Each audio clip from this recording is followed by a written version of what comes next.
Good afternoon, everybody. Good afternoon. Okay, I know it's first afternoon at ASU+GSV. Y'all shouldn't be burnt out that far. Good afternoon, everyone. Good afternoon. Okay, this thing is a marathon, it's not a sprint, for sure. It is a true pleasure to be here with you. My name is Henry Hips. I am a senior advisor and entrepreneur in residence at Aguh Ventures, where I am in the process of launching a new EdTech-focused venture studio called Venture Studio X. Had an opportunity to engage with many of you in my prior stop in my career on the leadership team at the Gates Foundation, and want to thank the Gates Foundation, in particular Issa Ellis here as Senior Program Officer, supporting this panel. We've got a barn burner here with the panelists that you see, and before we even get into it, I want to make sure we center the conversation and make sure we are clear that this conversation is really about equity in both terms of access and in outcomes. And what I mean by that is in two ways. One, when we talk about the history of CTE or those high school pathways that lead to career opportunities that are non-degree, the history is spotty, right, when it comes to equity. In many cases, there's a long history of tracking and decisions being made for students that were supposedly ready to go to college and college was for them, and students for whom that was not a pathway. And we know what a lot of those students that were tracked into those classes looked like, disproportionately Black, brown, and low income.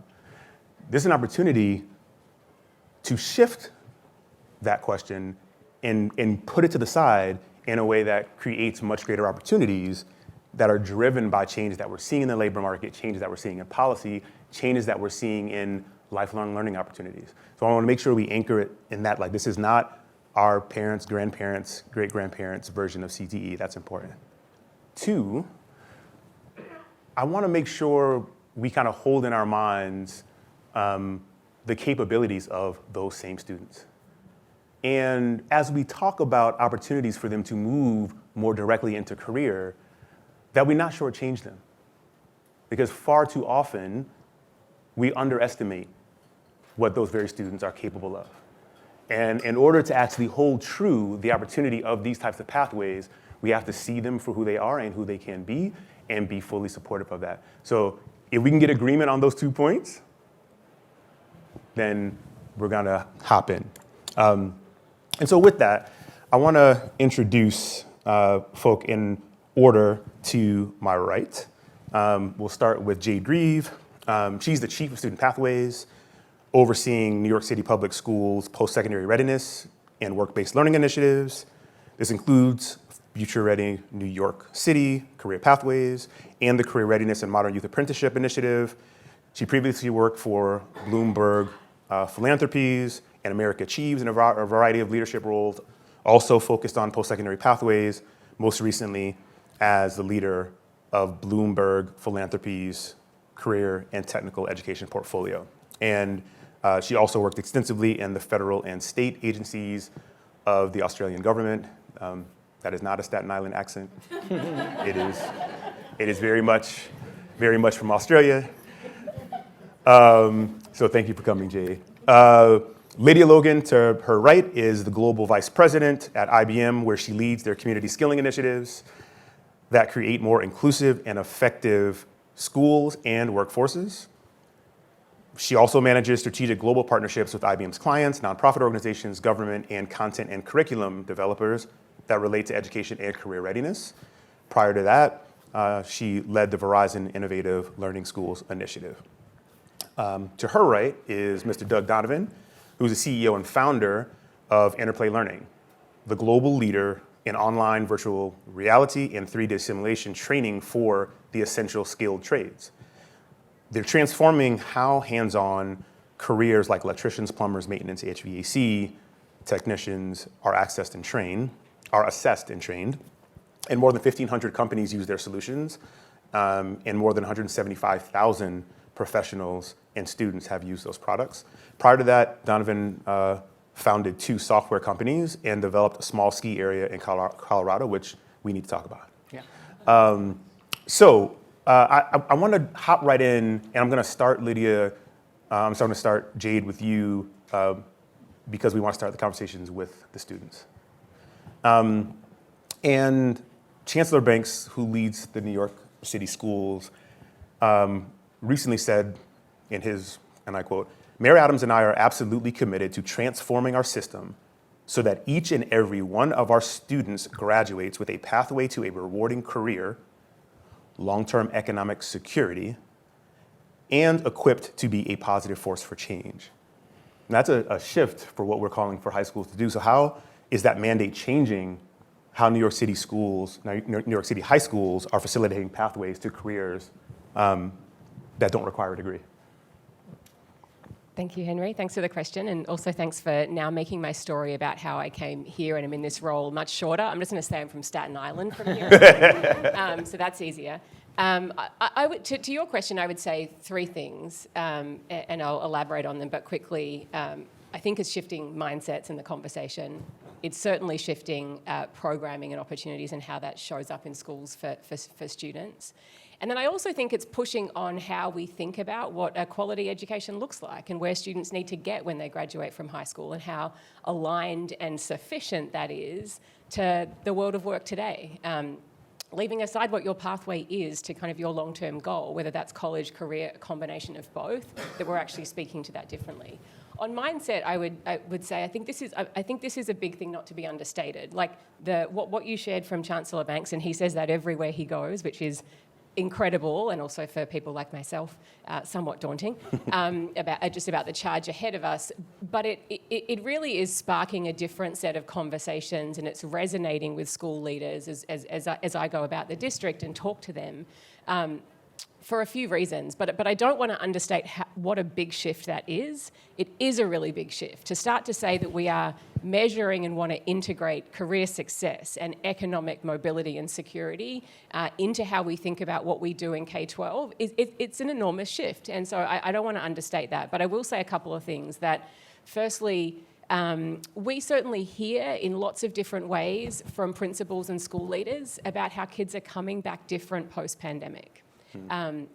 They want to know more tangibly why they're learning this thing, how it connects to what they're going to do after school, how it's going to get them ready for that. And so in a way that students are actually creating a lot of demand and expectation for that in how they're coming back post-pandemic. Secondly, and I know there was a lively conversation about this in the panel just before, but the idea that we aren't kind of broadening the aperture to how we're getting students ready for college and career, if we're not doing that, we're really accepting that we're building a plan for some students and not all students. And so I think we have to really reconcile with that, and we're certainly doing that. And then lastly, I think, and certainly this is true in New York City and probably true in other places, for many years there's not been more opportunities, I think, for schools to really expand these kinds of opportunities. And so I think this has been a very welcome shift. You mentioned in my bio just two programs that I want to touch on. So the second point I was saying is that opportunities are starting to look different. We now have over 100 schools that are engaging in Future Ready NYC or the Career Readiness and Modern Youth Apprenticeship program.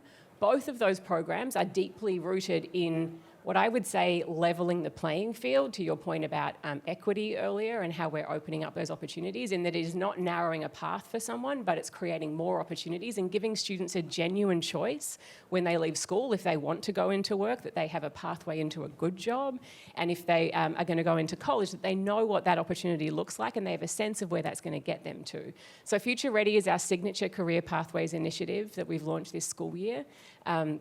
We are just in the first school year of this administration, but that is, I would say, really combining the best of early college and early career preparation. And so students that go through these pathways are going to leave with early college credit, industry credentials, real world work experience, and the skill building that goes along with that, dedicated advising. And so really it's, and learning through the prism of a career where we know there are lots of opportunities that are high wage, high demand. I don't really know what to say about automation and AI proof at this stage, but we've certainly been keeping that in the frame, and that really appeals to student interest. So we focus the programming in that sense on that. And then the Career Readiness and Modern Youth Apprenticeship program, we are at the cusp of a really large expansion of youth apprenticeship across the city, where students starting in the 11th grade can move into splitting their time between school and work, getting paid, learning, earning while they're learning, And that really gives them the chance to move into a strong job if they want to with those employers after, and that includes employers from like JP Morgan Chase to NYPD to us as the Department of Education. But it also means they can also go and take what they've learned and go into a post-secondary degree with real confidence that that's what they want to do. Or they can do both, and a good chance the employer is going to pay for their degree. So these are just, I think, really strong things that we're expanding. And while it's not a mandate per se, it's certainly what the Chancellor is talking about as his legacy and what he wants to ensure that we really pivot the system towards. So it's not just about programs, it's about those programs laying the foundations for us about how we really reimagine the student experience writ large and get to a place where we can speak differently about what we expect from education and what students and families should expect from us too. Now, thanks for that. There's so many things that we want to come back to as points of departure. I want to move to Lydia just to now bring in the voice of the employer, because while the K-12 system has a lot of work to do to transform itself, the demand is actually among employers. So if employers do not make fundamental changes in how they hire, who they hire, when they hire, and what supports they provide, then it's all for naught. And so IBM is at the forefront of this. In 2021, announced that it had stripped bachelor's degree requirements for more than half of their US job postings. I want to say that again. That's IBM, a core technology company that has been around for a long time, has stripped 111 years. and I cut my teeth at IBM back in the day. So for them to make a decision to remove degree requirements from more than half of their job positions is significant. And they'll continue to rethink the utility of degree requirements in the future. So given that, Lydia, what was the impetus for that in the first place, and how has it showed up in hiring and support for entry-level positions? The impetus is demand for talent. So I don't know if this is on. Can you all hear me in the back? If not, I'll just speak louder. So I'd say demand for talent, right? I mean, we need great talent. We need to get it wherever we can get it to get the job done. At the end of the day, we are a US company, but we do business around the world. We wanted to make sure that we were diversifying and expanding the talent pool. And by having a degree requirement, we were leaving out over 70%, I think the stat is 77% of Latinx and Native Americans and 75% of African Americans. And so, clearly we were missing out on talent capable of working at IBM, doing the job, and contributing to the company, but also great innovation. So we know that from research that having diversity of thought around the table gets you to the best solution possible. If we did not have a diverse talent pipeline, we were not going to come up with the best solutions. Mm-hmm. So the company made, at the time, Jenny Rometty, a decision, and she recently published an interview with Chief. I'm happy to share the link. I think it just came out the last couple of days, talking about that shift at IBM to do that work and to eliminate the four-year degree requirement from 50% of the US jobs to really push on what at IBM we call new-collar jobs, so they're not blue-collar, white-collar, they're new-collar. Finding new talent where we could. We have apprenticeships, and I know we're going to talk more about that, but it really was that finding the talent where it is and making sure that we are providing economic opportunity and opening up the doors to IBM where we need to and doing what it takes. Mm-hmm. And Jenny, for the record, has put even more of her money where her mouth is in being on the board at 1 in 10, yeah, which is significant. And if folk aren't familiar with 1 in 10, it's a group of the highest level CEOs, including Ken Chenault and Jenny and others, who've gotten together and said, in 10 years, we want to employ 1 million, very specifically, Black people in these roles that don't require degrees. And they've come together as senior leaders to facilitate that. So that gives you some indication of the kind of legacy she left behind at IBM, but also point, not every company has that type of leadership. And that's something that we need. So with that, I want to move on to Doug. As a player that is facilitating innovation in this CTE space in a very creative and different way. And I want to just, as we expand these opportunities for these newer career pathways, I want to make sure we don't forget the skilled trades, right? The skilled trades provide almost immediate economic mobility for a lot of young people. And it's a growth industry, particularly with the investment of the infrastructure bill. There are plenty of jobs, aging population, but there are a lot of challenges with actually getting folks skilled up. And so there is real innovation happening, and Doug, I want you to speak to that. Specifically, Jobs for the Future name-checked you guys, Interplay Learning, as an immersive technology that solves workforce skilling challenges in ways that actually help drive diversity. I'd love to have you share a little bit about your approach and specifically talk about how you're translating that work into engaging high schools. Yeah, sure. So starting with the employer. So I think to understand where we're going with the high schools, we've got to start with where we started as a company. So what we discovered in early days in our company was that the skilled trades were being trained by the skilled trades people. The employers were doing the training on the scale of 10 or 15 times what's happening in all the schools combined. And so we started building a training solution for them because they were picking up, you talked about the students who were ignored a little, they were picking up a lot of those students, and they were trying to figure out how do we train people with no skills and make them employable to us and valuable to us. And so we built a skilled trades platform. You mentioned it, electricians, HVAC, plumbers, facility maintenance. And we used a lot of immersive technology to do it, to make it really interesting to them.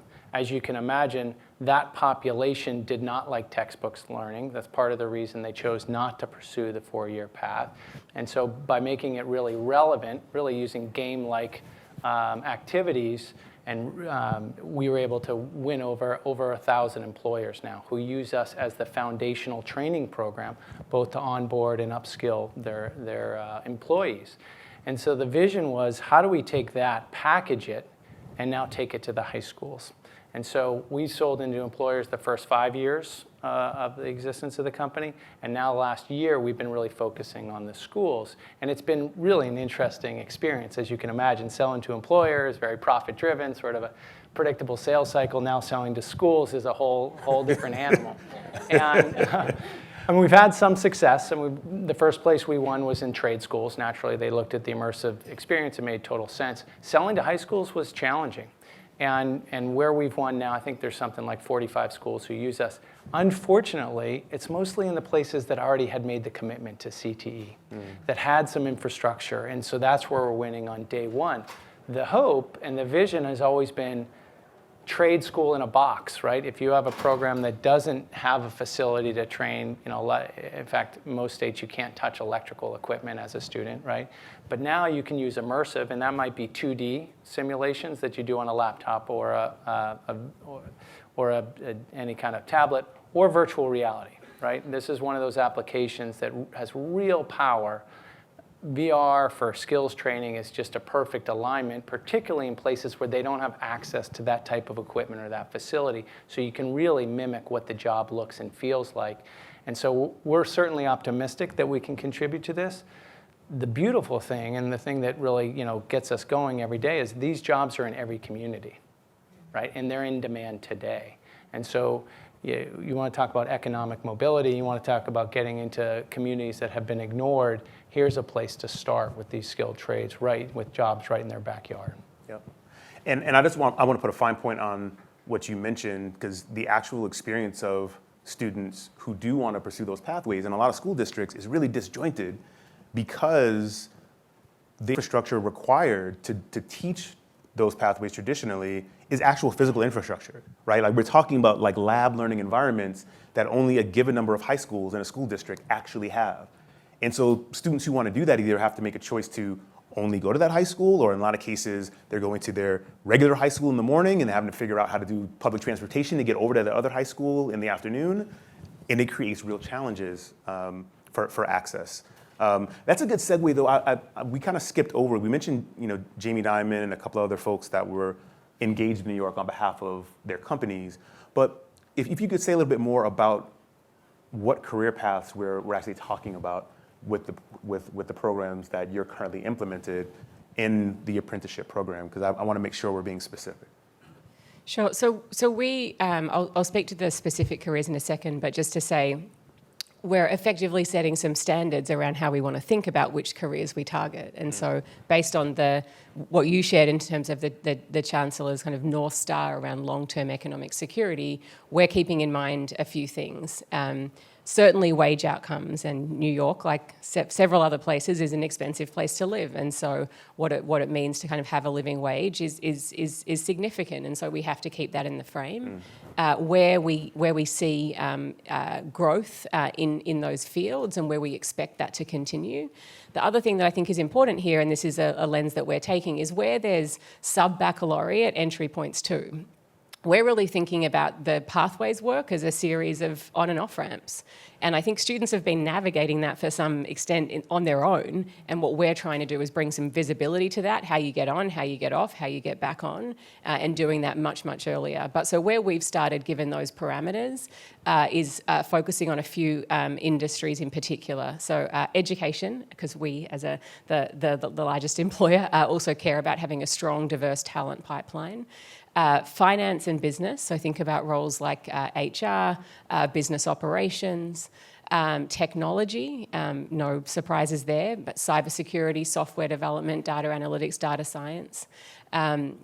And then healthcare, also I guess no surprises, also coming kind of out of the pandemic, but looking at different roles like lab technicians to nursing, lots and lots of kind of demand and need in New York City and New York State for that. So that's where we've started, but we also want to continue to grow, and so we're planting the seeds for expanding some pathways. I think, Doug, you talked about this, and so did you, Henry, like the kind of shifts that are happening in those traditional industries, whether that's like HVAC was talked about in the previous session, but like if you look at a green economy kind of hit list in terms of where the jobs are coming, HVAC comes up every time. And it's not just about HVAC as we know it today, but how technologies are going to shift that occupation, the skills young people need. So we're thinking about that in terms of green economy, things like game design, obviously AI, and other areas that will start to continue to grow over coming years, but we've started in those kind of 4 predominant areas to start with.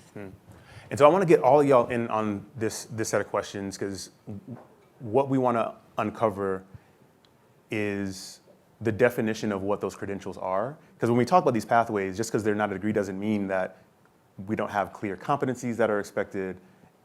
How do we define them? How do we measure for them on those different pathways? There's a lot of complexity there, so I'd love all 3 of y'all to get on that. Who'd like to jump on that first?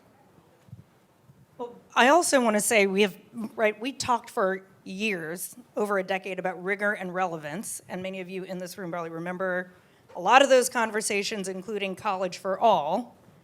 And I think this is sort of the 2.0 of College for All, where we wanted students to be prepared for the next step, and we sort of used college as a proxy at the time.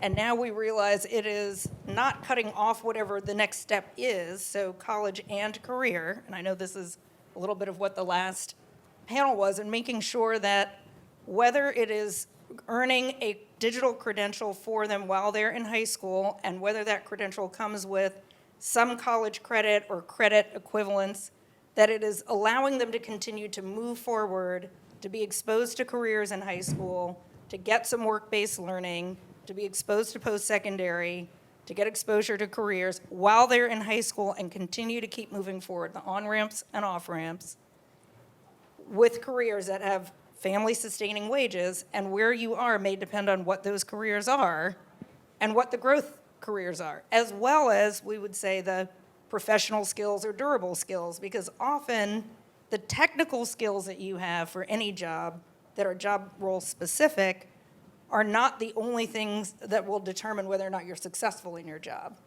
Can you collaborate? Can you communicate? Can you work on a team? Mm-hmm. Right? So we have Skills Build, which for 10 years we had P-TECH. It was a pathway school model. It still exists. There are lots, we started with CUNY as a partner, but it was a 6-year model where students are earning a high school degree plus an associate's degree and work-based learning all at the same time. We learned from that students needed work-based learning. They needed to get those 3 things in high school. We created the Skills Build program. It's a program where students are learning online, digital credentials. We're expanding that around the world. We have high school, adults, and university opportunities. But it is important to know that students need options to continue, and they need the work-based learning piece, right? They need both. They need the specific job role, technical skills, and they need to be able to make a presentation. They need to be able to collaborate. They need to be able to work on a team. They need the program management skills. So I would also, whether you're going down the CTE path, whatever it is that you are going to do, you need both skill sets. And that's certainly what we look at. Data analytics, cybersecurity, those are entry-level jobs. IT help desk, you don't need a college degree. You can do that right out of high school. Web developer, you can learn those starting in high school and go right into tech careers. Those are things where we start with students in high school, exposing them to those careers and getting them on a path, if that's what they're interested in. But it's not tracking, it's more exposure. Here are things you can learn, here are credentials that you can earn, here are the skills that you would need, and build on them. What we've also found is students who get those credentials, whether they get them from us or someone else, when they're applying for summer internships, when they're applying for jobs, employers say, you may be a great student in high school, but what I'm really impressed with is the fact that you have an industry credential. That shows you've gone the extra mile. You have tried to learn to do something that's relevant for a job in the industry, and this puts you at the top of the candidate pool. So we're getting a lot of feedback, anecdotally, from students saying, I did this because my teacher said this was part of our course. These are, partner districts of ours, or sometimes they're universities. But the students didn't really realize the value it was bringing to them until they went out and it was on their resume. And so that combination of what they're learning in school with the curriculum and having an industry credential is something that is really powerful. And I don't think students even realize the power of it until they take it out into the marketplace. But employers are definitely looking for it, and more it's getting traction. So Jade, I'd love to hear from the district's perspective, because some of what Lydia said is implying that y'all have to do coursework differently in high school, and what decisions get made on which courses and how you assess for their implementation and success. So I agree with lots of what Lydia's shared, and I think just to name the thing you're saying, a big part of what we're saying here is there can be more engaging ways for students to learn, and we think Career Connected is a big part of that. One thing that we're certainly spending a lot of time on is really making sure that we can, with employers, identify what are those industry credentials that have real value in the labour market. It'd be a unicorn if it has value in the post-secondary, and I think there's more of that starting to happen, but I think we're also working with our post-secondary partners on that too. And that we can make sure that the career-connected instruction that's happening inside high schools is supporting students being ready to take that credential and pass. So it is something they can put on their resume. It is kind of something real in the hand that they're leaving with and can leverage. So certainly industry credentials are a big part of it. I'd say there are 2 other things, though, that I think is really pushing on to your point, like what it looks like in school and kind of how we're engaging students differently in their learning. The second thing is on work-based learning. That's real learning, but it's not universally valued in the system as real learning as such. It also, you talked before about like the challenges around infrastructure. Well, there's a whole world of employers and workplaces out there that are places of learning, and working can be learning. And so I think we need to do more, and we're certainly working on that, to get to a place where a work-based learning experience more regularly counts for credit. That it is recognised in that way, and that the structures are behind it for it to be a really rigorous experience. On the soft skills, professional skills, essential skills, durable skills, power skills. Like, we all know this stuff. It is not universally kind of embedded into how we're saying, like, levels of readiness, and we're certainly taking a long and important kind of look at that. But I do think there's a really important, like, we know what those things are, and Lydia named many of them. We are not speaking with a common language across K-12, post-secondary and business about that, and I think that's really challenging. So I think part of it is getting some cohesion around those things, and I think there are certainly there's still a lot more room to go in terms of how we can sufficiently kind of assess for that. I think we know where learning is happening around those, and I think we really want to make sure we're now understanding like skill attainment.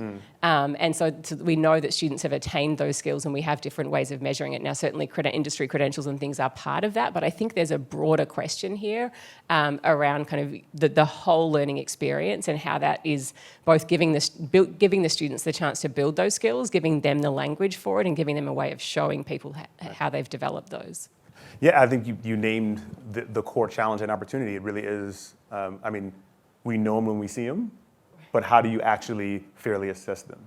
And then how does that then facilitate their transfer? Because the lack of integration is not just between K-12, post-secondary, like there's lack of integration from employer to employer. And so even if one employer says, yes, we believe you have these skills, when that student's back in the labor market, that individual's back in the labor market, they may not actually have a validated set of skills that another employer values. And so I think this is a big part of the challenge. I want to pause for a second because I'm looking at the time, and I want to make sure we do take a couple of audience questions. So audience members, please prepare your questions. I have one key request, that it is actually a question, not a statement, and that it's short. So I do want to hop on one thing because the current assessment regime of how we actually assess those skills is not really where it ought to be. What then is the responsibility for employers for a different kind of onboarding experience for these young people to provide those supports that are not just about the technical skill supports, but are these other skills that you want to make sure they have? And I'd love for Doug and Lydia to start with Doug and then have Lydia hop in on that. Well, I'm probably the wrong person on this one because we really focus on those hard technical skills. And we found that if we tried to go into the soft skills for a lot of these employers, they would say, we'll do that. We've got that. We want to train them how to talk to customers. We want to train them how to upsell. We want them to do it our way. And so we've really stayed focused on the hard skills for, whether it's electrical, mechanical, industrial skills. Yeah. Well, no, that actually was the question. Because you sell to businesses that know they need to onboard and skill folks, how do you hear them talk about additional onboarding for exactly those things? Even after you help skill up the hard skills, how do they actually provide additional supports, especially for younger people? Well, the number one thing that we're finding now, the ones who are very successful with our programs, they're committed to investing in their people. And that doesn't always happen, right? Mm-hmm. Especially at some of these smaller, mid-size, HVAC company or whatnot.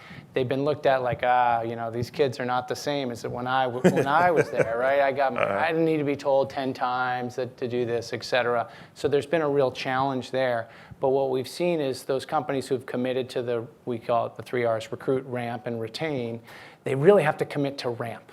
Yes. And if they can't provide that visibility into that 21-year-old, like, look, you're going to learn these skills, and then your pay is going to go $1.50, then you're going to learn these skills, and your title's going to go to this. If they don't provide that visibility in career laddering, that's when they struggle keeping people. The generation today really wants to see that. So for us, it's not so much about, we don't talk to them much about their power skills. They sort of own that. But one thing that they want to hear is, how do I communicate this to this generation that they can continue to develop and grow with my company so I can keep them longer? Excellent, excellent. And Lydia, I apologize. The time is taking. Let me go to questions so that we can get a couple in. First question here in the middle. If you could project for us. What classes are you looking for at IBM specifically that, hey, these are the things that I like to see high schools teaching kids so that they transition to a work job? So I'm going to hedge a little bit because it depends on the job they're applying for. Generally speaking. But I think, right, so I think generally, we want to see the early computer science, data analytics. Are they learning to, analyze data, apply it, those kinds of skills? So it isn't necessarily the name of a class, it's the skills and the demonstration of those skills. Another question? All the way in the back. Yeah, how are you seeing companies think about the jobs that are changing right now? So we're looking at these soft skills, but can IBM even predict the skills that they'll need for the jobs that are coming in 5 to 7 years? So how do you think we map that onto our K-12 system that may be planning for 12 years ahead? So we're a learning company. Everyone at IBM is required to do a minimum of 40 hours of learning a year.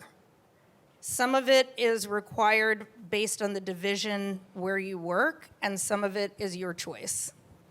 That's a minimum, that's a floor, not a ceiling. So the expectation is that you are curious, that you continue to learn, that we have internal systems, you can learn outside, but the idea is that you are always looking at ways to not only do your own job better, but that you look for ways to solve problems at IBM and around the world. Our motto is now be the catalyst to change the world for good. And so it isn't about knowing what the next job is going to be, but it's always thinking about what are the new problems, how will we start to solve it, what role can IBM play, and what can you as an individual play in doing that. And that's what we look for. We look for the curiosity, the learning, and people who are thinking about that. Another question down front? So in terms of assurances around micro-credential badging, how are you assuring, like I heard some that kids are finding out after the fact, they didn't know it was valuable until they went to go get a job. How are we being transparent, or are you thinking about the transparency with kids, that they truly are getting something of value versus this perceived value? I mean, we can tell them it's valuable, but until they experience the value, right? I mean, it's sort of like anything else. You can tell someone a college degree is valuable, but until they experience the difference, what we're seeing now is it changes. So what we're seeing is over time, the value of digital credentials is going up, and college degrees are experiencing, depending on the degree, right, a bit of a dip. And I see our stage managers over here giving a helicopter. So I think this digital credential field is in flux, but expanding, growing exponentially. IBM is the largest issuer of digital credentials, I think, globally. We're in the millions annually as a company. So we issue to our clients in the communities around the world, to our own employees. It is a growth industry as a way to demonstrate what people know and are able to do. We don't want anyone left behind. That's what I do in my part of the company. Yeah. So I think it's important to convey that to students. I think Jade wants to get in on that. I will just add quickly, so from our perspective on the K-12 side, I think what we're doing, and I think how we bring kind of the kind of curation of that, if you like, and quality assurance, is certainly using labour market data that many other people are using, like what's actually being called for in terms of hiring, validating and ensuring that that's actually direct with employers, and then making sure that those are the ones that are offered and are supported through the Pathways program. So it's less a choose your own adventure, but here's the ones that we know are going to help support you in that next step. So that I think is a really big part of what we're doing and what we're certainly embedding into the new programs that we described earlier and are continuing to grow. I can say really fast that you want to look at, do they have a framework behind them? Are there skills maps? Are they, mapped to real jobs? Yeah. Right? So that's what we do. Not all digital credentials have that behind them. You want to look at the quality, not just the brand and the perceived value. So there's a lot of, we've got 8 seconds, but if you want to talk more about it afterwards. Yeah. Certainly, we committed to skill 30 million people globally by 2030, and part of it is making sure that we are doing it the right way with credentials of value. Yep. And what I would say as part of the close is one of the reasons we're seeing real momentum in this space of these career pathways for students from high school directly into careers is that all of that infrastructure and those questions that need to be answered are the same ones for people who are mid-career. And so we're not just like that question that you asked, the labor market data that Jade is referring to, LinkedIn, you can do the same type of analysis. Researchers go on LinkedIn and see what are the types of credentials that have real value versus not. And you can tell based on who actually even gets invited. And so there's a bunch of data, so we don't have to just rely on our little, K-12 bubble and then kind of beyond that. This is about the broader labor market, so with a little bit more confidence, we can actually make sure what's right for mid-career professionals, for people who are even getting hired, is right for high school students. Absolutely. That's one of the sea changes that's actually helping facilitate this work. So with that, I see we have 1:19. I don't know if she added that to the clock or the Sandman is just being generous and is not going to yank me off stage. But at any rate, I'm going to allow this to be the last word. And I wanted you to really join me in thanking our esteemed panelists for this conversation. Jade, Doug, Lydia, thank you.